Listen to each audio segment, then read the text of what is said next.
కథాభిమానులకి స్వాగతం. ఈరోజు వినబోయే కథ నేను పోనే. రచయిత జలసూత్రం రుక్మిణీనాథ శాస్త్రి గారు, జరూక్ శాస్త్రి గారు.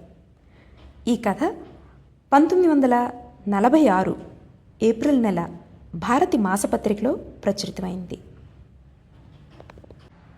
మరి వినండి, జలసూత్రం రుక్మిణీనాథ శాస్త్రి గారి నేను పోనే కథ.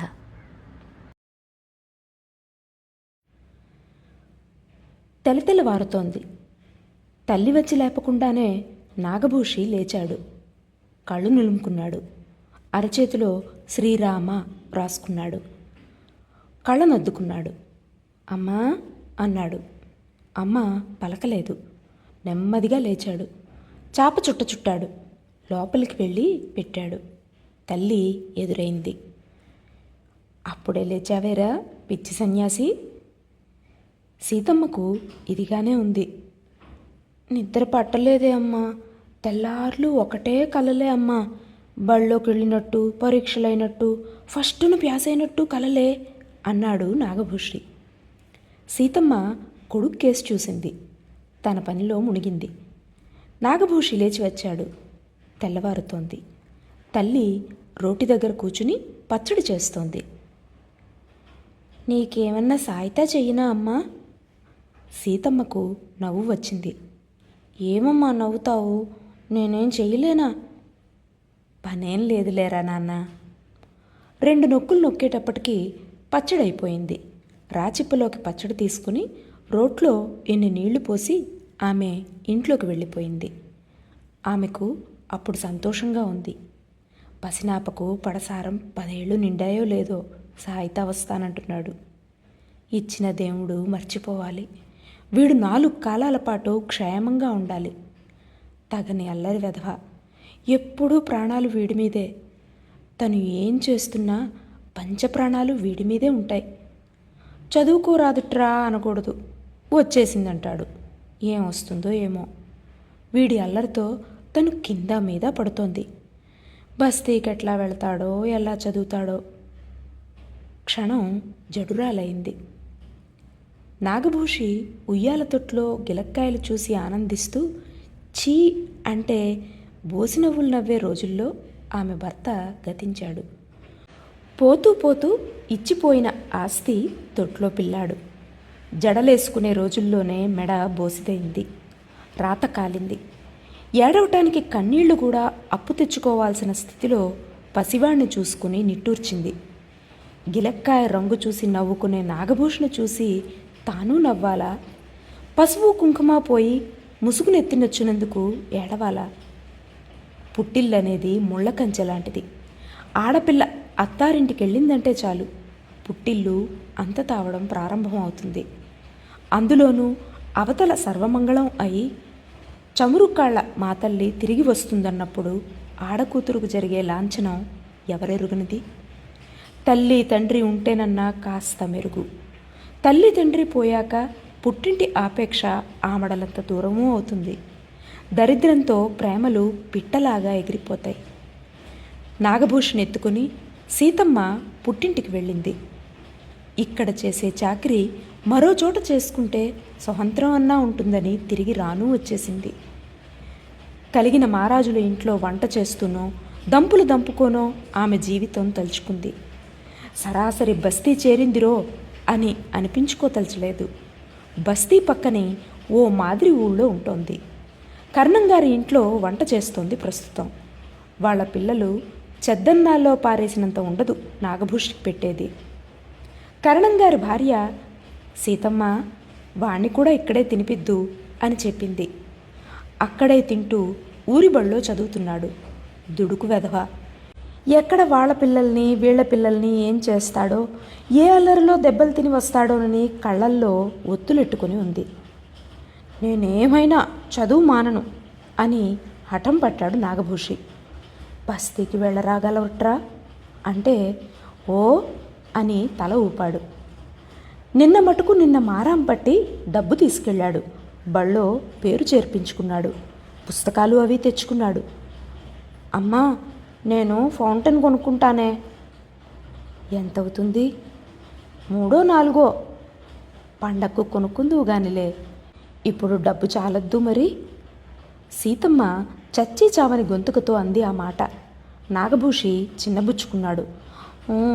కొనుక్కోవద్దుటే, పండక్కు కొనుక్కోమని చెప్పాను కదట్రా.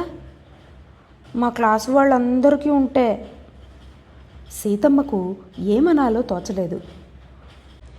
వాయిల్ సిల్క్ జాకెట్ కొనిపెట్టమని అడిగితే తన తల్లి తనకేమి చెప్పిందో జ్ఞాపకానికి వచ్చింది. మొగుణ్ణి నోరు విప్పి అడగడమూ అయింది. నీ అందానికి అదొక్కటైనా తక్కువ అని ఆ మహారాజు చేత అనిపించుకోవడమూ అయింది. అప్పటికి తల్లి ఏమంది? పండక్కు చూద్దాంలే అమ్మా అంది. పండక్కు తను ఇక్కడ ఉండదు అని అందరికీ తెలుసు. ఆనిక చూద్దాంలే అనడం వీల్లేదు అనటానికి మరో మాట. పోనీ కొనుక్కోరా అంది సీతమ్మ కొడుకుతో. పండక్కు కొనుక్కుంటాలే. నీ విషయంలో ఇంత కోపం వస్తే ఎట్లా? అప్పుడే అంత చిర్రుబుస్సు ఏమిట్రో? వేరడంత ఉన్నావో లేదో, ఎక్కడికి పోతాయి పోలికలు? నాగభూషి చిన్నబుచ్చుకున్నాడు. ఇది నిన్న జరిగింది. రాత్రి అంతా తనకు ఇదే గుంజాటన. వెలితి మాట ఎందుకంటినా అని సీతమ్మ చాలాసార్లు అనుకుంది. మరీ మరీ నొచ్చుకుంది. ఇప్పుడేమనుకుంటే ఏం లాభం? నోరు దాటాక మాటను వెనక్కు తీసేయలేం. కంచంలో అన్నం పెట్టి కొడుకు దగ్గర కూర్చుంది సీతమ్మ. ఎప్పుడు వెళ్ళి పడదామా అన్న తొందరలో నాగభూషికి అన్నం సహించలేదు. ముద్ద నోట్లోకి వెళ్ళడం లేదు. నెమ్మదిగా ఆ మాట ఈ మాట చెబుతోంది. జాగ్రత్తగా వెళ్ళమ్మా, రోడ్డుకి ఓ ప్రక్కన నడు. బళ్ళు కార్లు ఎక్కడ మీద పడతాయో చూసుకుంటూ నడవాలి. నడుస్తా లేవే. ముద్ద తిను, దిక్కులు చూస్తావే, టైం అయిపోవటంలా. మజ్జిగిపోయి. అప్పుడే కాస్త 4 మెతుకులన్నా తినకపోతే ఎలాగురా? ఏమిటా వేషం? తిను మరి. నాగభూషి మూతి తుడుచుకున్నాడు. నిక్కరు చొక్కా తొడుక్కున్నాడు. పుస్తకాలు తీసుకున్నాడు. వాటినతడు నిన్న రాత్రే సర్ది ఉంచాడు. అమ్మా, వెళతానే. ఇది తీసుకెళ్ళవు?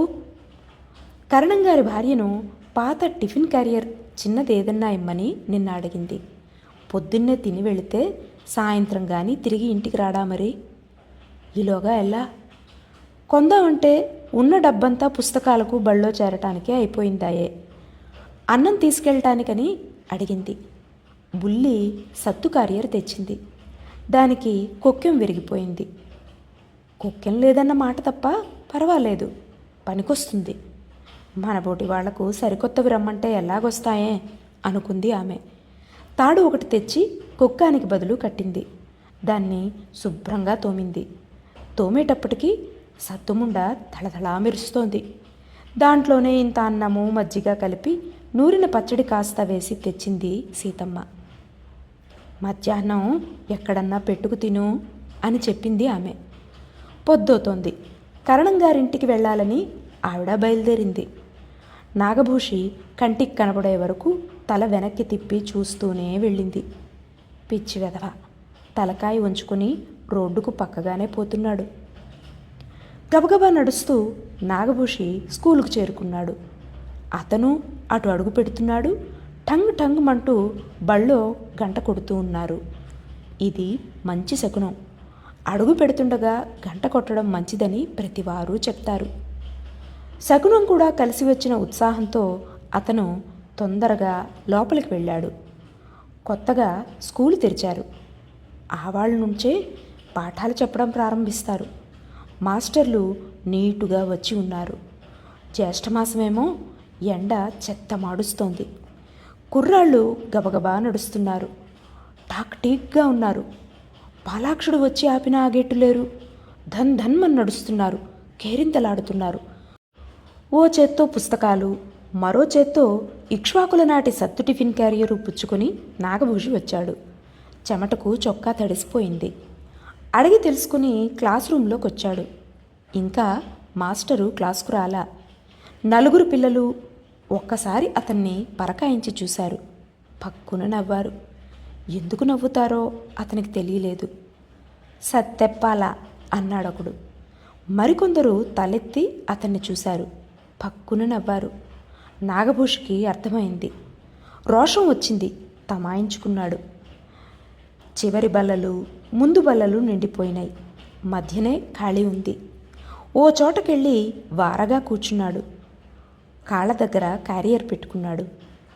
సత్తెప్పాలా ఎంత కొన్నావు అడిగాడు తోటి విద్యార్థి.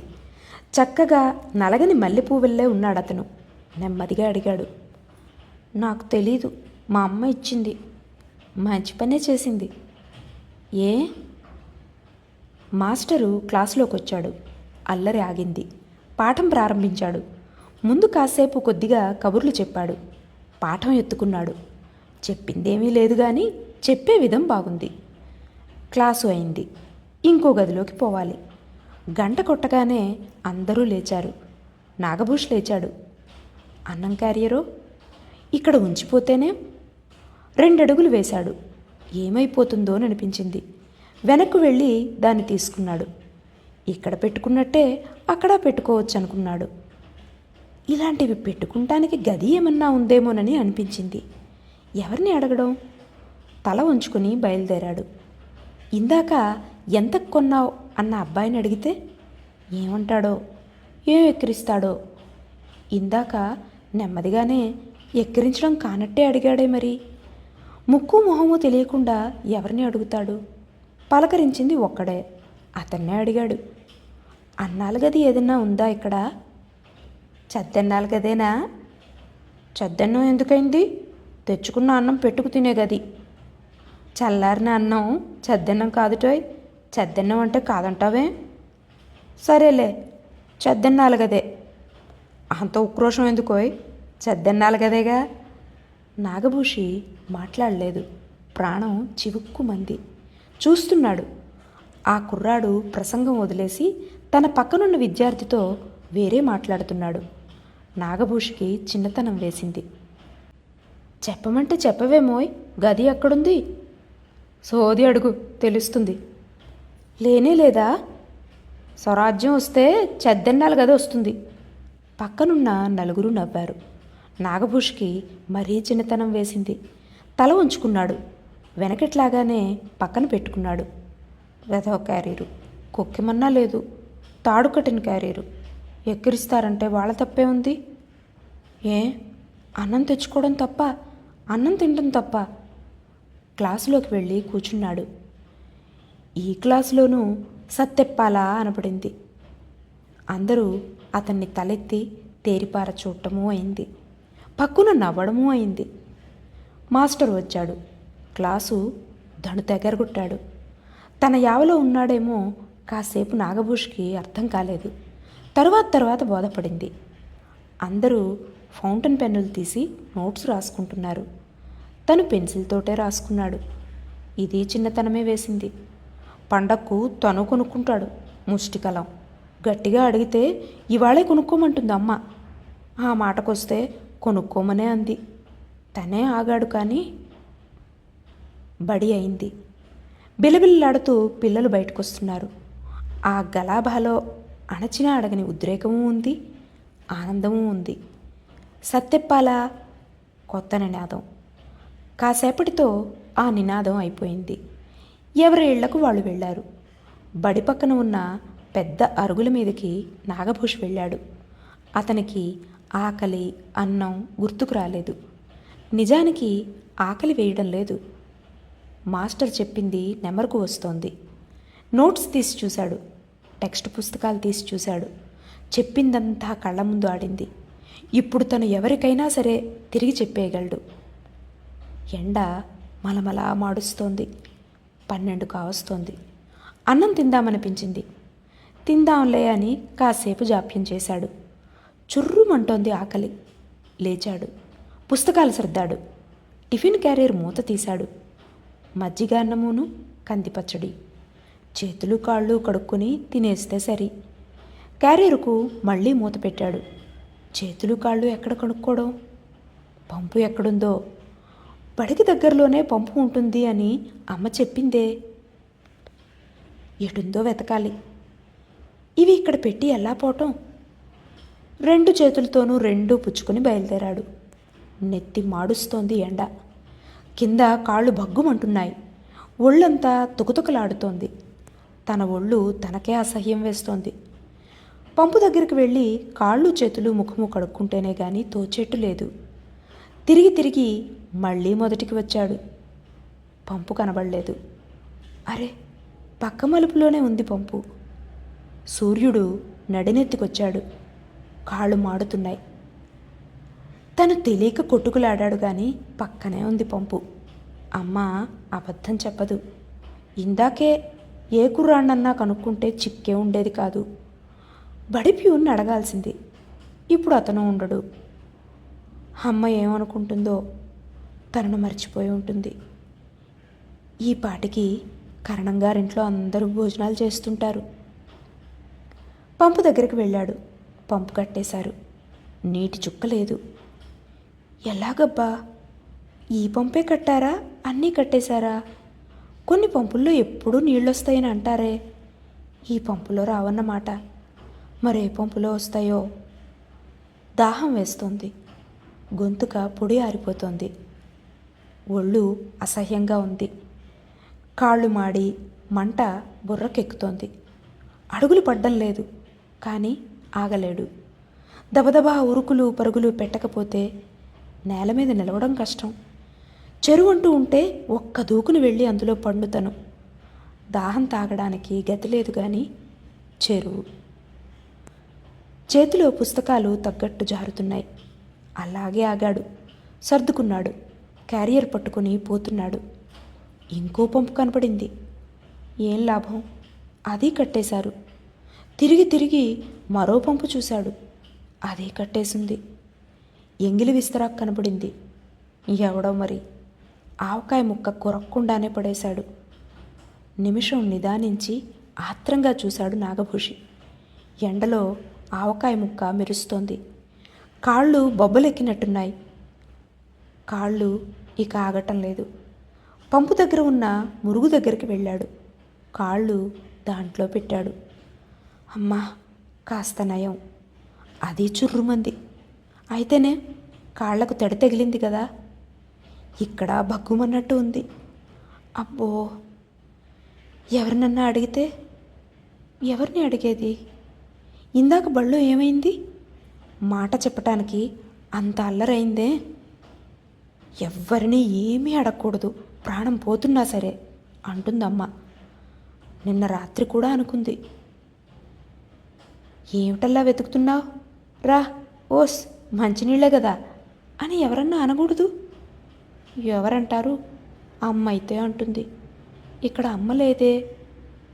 నాగభూషికి కళ్ళల్లో నీళ్లు తిరిగాయి. మురికి కాలువలో నుంచోటం కూడా కష్టం అనిపించింది. ఎవరన్నా చూస్తే నవ్వుతారు. నవ్వితే నవ్వరు. కాళ్ళు మాడి చావటం కంటే మరేమీ కాదు అది. ఇక్కడ కూడా ఏం బాగుండలేదు. ఆ బురద కాళ్లతోనే బయలుదేరాడు.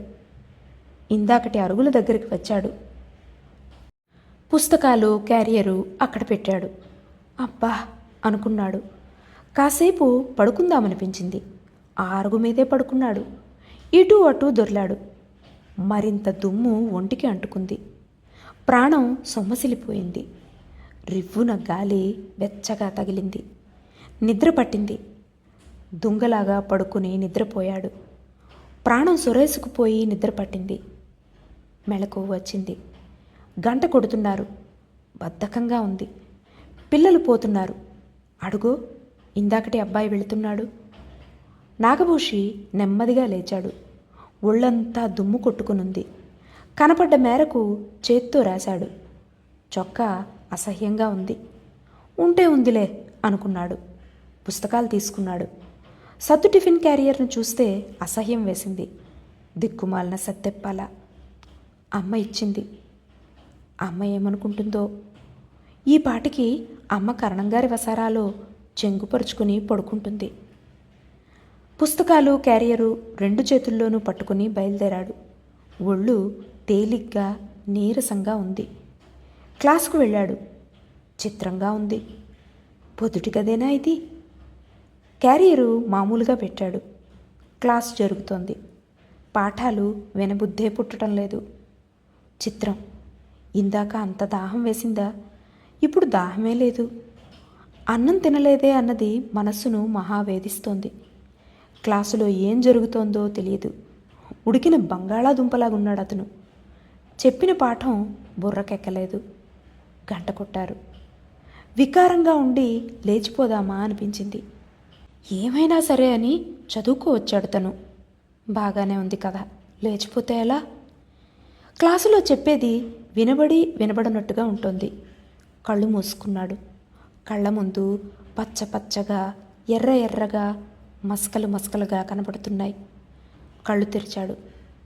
క్లాసు అయింది. దాహం, తాగాలి. పక్క మలుపులోని పంపు దగ్గరికి వెళ్ళాడు. నీళ్లు వచ్చాయి. కాళ్ళు తడుపుకున్నాడు. ఆత్రంగా పొట్ట పట్టినన్ని నీళ్లు తాగాడు. తల, చేతులు, కాళ్ళు తడుపుకున్నాడు. ఆ చొక్కాతోనే మొహం తుడుచుకున్నాడు.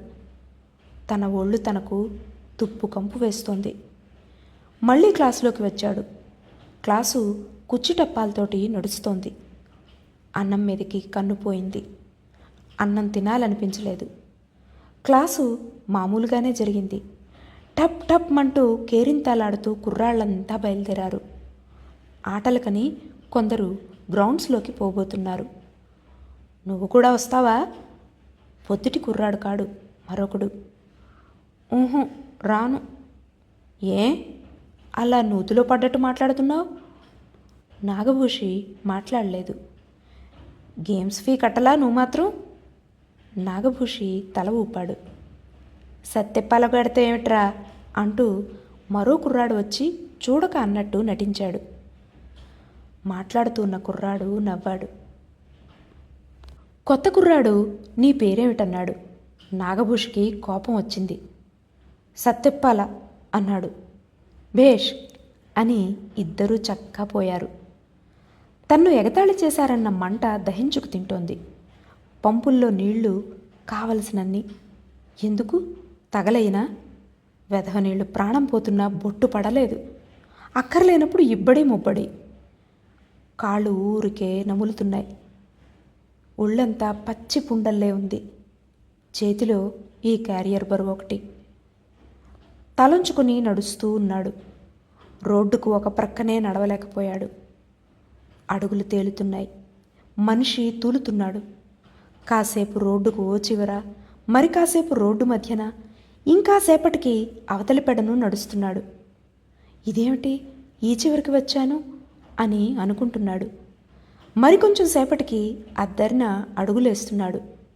ఎవరో కక్ష కట్టి సాధిస్తున్నప్పుడు పీడితుడున్నట్టు ఉన్నాడు నాగభూషి. నాగభూషికి తల్లి కళ్ళకు కనపడ్డది. అమ్మ ఏం చేస్తోందో, తనను గురించి ఏమనుకుంటోందో.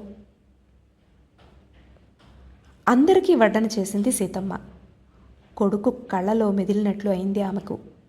విస్తరేసుకుని అన్నం ముందు కూర్చుందన్న మాటే గాని ఆమెకు అన్నం సహించలేదు. అన్నహితువు తప్పినట్లు అయింది. నాగభూషి జాగ్రత్తగా చేరుకున్నాడో ఏమన్నానో. పసివెధవ అంతమందిలో బిక్కమొహం వేసుకుని ఏమవుతున్నాడో. అన్నం తిన్నాడో లేదో. సీతమ్మకు ముద్ద నోటికెక్కలేదు. గోడకేసి అలాగే చూస్తూ కూర్చుంది. ఏమిటేమిటో జ్ఞాపకాలు రాసాగినవి. ఆ ప్రవాహంలో పడి ఆమె ఉక్కిరి బిక్కిరి అయింది. సీతమ్మా, ఏం చేస్తున్నా? ఆమెకు వినపడలేదు. ఇదిగో నిన్నే. తలెత్తింది. కరణం గారి భార్య. చప్పున స్పృహ తెచ్చుకుంది. అన్నం తింటున్నా అంది. బొంకింది అలా. చిన్న చిన్న తప్పులు పట్టుబడ్డప్పుడే బొంకటం జరుగుతుంది. మరేం లేదు కానీ మరిచిపోయి మైలపడకు, కందులు వేయిద్దు కానీ అంది కరణం గారి భార్య. అయ్యో సరే. ఏ వేరే ఏమన్నా పనుందా? అబ్బే, ఆ మాట తెలిస్తే వేయించే కూర్చునేదాన్ని. అన్నం తినబట్ట కదా అని చూస్తున్నా. మరేం పర్వాలేదు లేస్తూ మడిబట్టేగా అని వెళ్ళింది కరణం గారి భార్య. మళ్ళీ తిరిగి వచ్చింది. ఇందాక కందులు తడిపి ఆరబోయించాను, మర్చిపోబోకు అని చెప్పింది. దర్జాగా సావిట్లోకి వెళ్ళిపోయింది ఆమె. సీతమ్మకు తోచలేదు. అన్నం ముందు కూర్చోటం కాలే కాలే పెనం మీద కూర్చున్నట్టుంది. మూతి తుడుచుకుంది. మంగళం ముందేసుకు కూర్చుంది. ఆలోచనలకు అగ్నిహోత్రుడికి సయోధ్యల్లే ఉంది. నిప్పు కణకణమంటున్న కొద్దీ ఆలోచనలు అతి వేగంగా వస్తాయి. వేపు ఎక్కడ ముందర వేగుతుందో కాటవుతుందని ఆమె ఎంత ఒళ్ళు దగ్గర పెట్టుకున్నా పంచప్రాణాలు పిల్లాడి మీదనే ఉన్నాయి. దిక్కుమాలిన దాన్ని, ఈ చాకరీ ఆ ఊళ్ళోనే కుదుర్చుకున్నాను కాదు అనుకుంది. పోనీ నలుగురితో చెప్పిపెట్టో 2-3 రోజులు తిరిగో అక్కడే పని చూసుకుందామనుకుంది. ఊరు కదలడం అంటే మళ్ళీ మనస్కరించలేదు. ఈ మల్లాగుల్లాలు పడ్డం ఇదెన్నోసారో. ఇలా రోజూ మల్లాగుల్లాలు పడడమేనా అనుకుంది. అక్కడికి పోక తప్పదనుకుంది. కరణంగారేమంటారో. పని మానుకుని పోయేది ఎలాగో పోతుందనుకుని ఏదన్నా అభాండం మీద పడేయరు కదా. చెప్పి వెళితే ఎందుకేస్తారు? పోదాం పోదాం అనుకోవటమే కానీ పోగానే అక్కడ దబ్బున పని కుదురుతుందా అనుకుంది. ఏమైనా సరే ఇక్కడ నుంచి పని మానుకుని పోనని తేల్చుకుంది. సీతమ్మకు నవ్వు వచ్చింది. 10 ఏళ్ళు చేసిన ఇంట్లోంచి పోవాలంటేనే ఇంత హైరానా పడుతోందే. అన్నేళ్లున్న జీవుడు లేచిపోవాలనుకుని అంత హైరానా పడతాడు కాబోలు అనిపించి నవ్వింది. వడిలిపోయిన పువ్వు ఆ నవ్వు. పప్పు ముదర వేగింది. దబదబా దించింది. మళ్ళీ ఇంకో వాయి వేసింది. పాపం, వారు పోయేనాటి రాత్రి భళ్ళున తెల్లవారింది. తెల్లవారులు వారు మహా యమచరపడ్డారు. ఇంకాసేపటికి భూసయనం చేస్తారనగా సీత అని పిలిచారు. సీత, ఓయ్ దగ్గరే ఉన్నా మాట. ఆమె దగ్గరగా వెళ్ళింది. మరేం లేదు, మాట దక్కింది. ఆధారం లేని వాళ్ళం, పిల్లాడు జాగ్రత్త. మళ్ళీ మగత కమ్మింది. బద్దలయ్యేట్టు లాంతరు వెలుగుతున్నా చిమ్మ చీకటి అయిందప్పుడు తనకు. పిల్లాడు జాగ్రత్త అన్నారు అనుకుంది. రాత్రికి వంట చేస్తోంది సీతమ్మ. అమ్మా, తలెత్తి చూసింది. నాగభూషి కాదు, పనివాడు. కరేపాకు తెచ్చి ఇచ్చి వెళ్ళిపోయాడు. ఇంకా నాగభూషి రాలేదు. ఆమెకు ఉడ్డు కుడుచుకున్నట్టుగా ఉంది. తను పెద్దదయ్యేదాకా ఎల్లాగన్నా ఏడవచ్చు. వాడు దబదబా పైకి వస్తే ఈ యాతన తప్పుతుంది అనుకుంది. అమ్మా, నాగభూషే. ఏరా ఆలస్యంగా వచ్చావు అంది. దబదబా చెయ్యి తెరుపు చేసుకుంది. యువతలికి వచ్చింది. పిల్లాడి మొహం వాడిపోయి ఉంది. అమ్మా. నాగభూషికి ఏడుపాగలేదు. వెక్కి వెక్కి ఏడుస్తున్నాడు. తల్లిని వాటేసుకున్నాడు. నే బళ్ళోకి పోనే అన్నాడు ఏడుపు దిగమింగుతూ. ఏమిరా అంది ఆదుర్దాగా. వేరే మడిబట్ట లేదని మైలపడుతున్నానని ఆమెకి తట్టనే లేదు. కొడుకును పొదివి పట్టుకుంది. చంపినా సరే నేను పోనే అన్నాడు నాగభూషి ఏడుస్తూనే. ఈసారి అతను దుఃఖాన్ని మింగలేకపోయాడు. నేను పోనే అని బావురుమన్నాడు. ఇది జరూక్ శాస్త్రి గారు రచించిన నేను పోనే కథ. ఇది ఈసారికి. వచ్చేసారి మరో మంచి కథతో కలుద్దాం. అంతవరకు సెలవు. నమస్కారం.